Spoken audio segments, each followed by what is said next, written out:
Здравейте! Аз съм Християч от Крас, Топачарево и съм на 10,5 годинки. Днес съм се събрал, за да ви разкажа за моите пожелания за Великден. Първото желание е командата наклонена черта Я да се смени с командата наклонена черта Get Live Confirm. Според мен така дечицата като Coach Out, Хулиган и 05 наборчето ще се страхуват да излязат от сървърчето и така ще могат да ме псуват много повече. Прекъсваме тъпото предаване с желанията на Хриско, за да покажа ментето Кодном, с което без да искаме създадохме One Дете армии.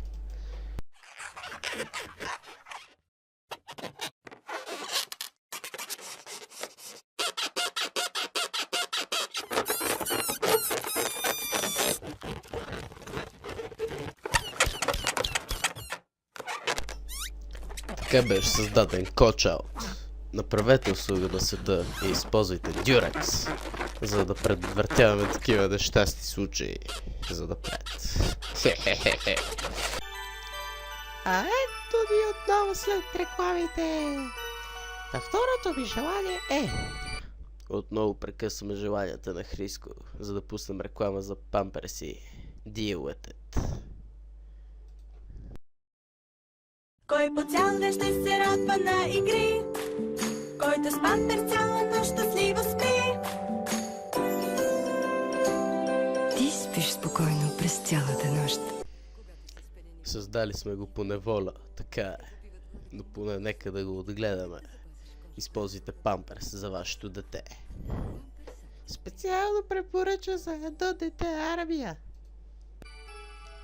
Ако още един път ми прекъснете предаването заради тия реклами, ще викна мама и...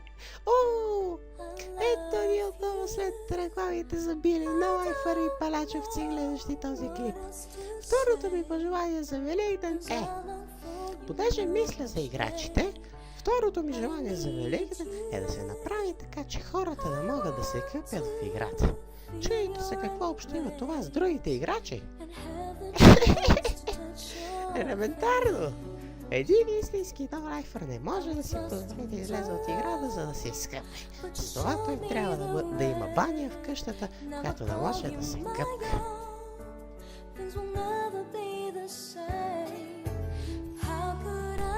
Благодаря ви, че загубихте над 3 минути от живота си за тази простотия.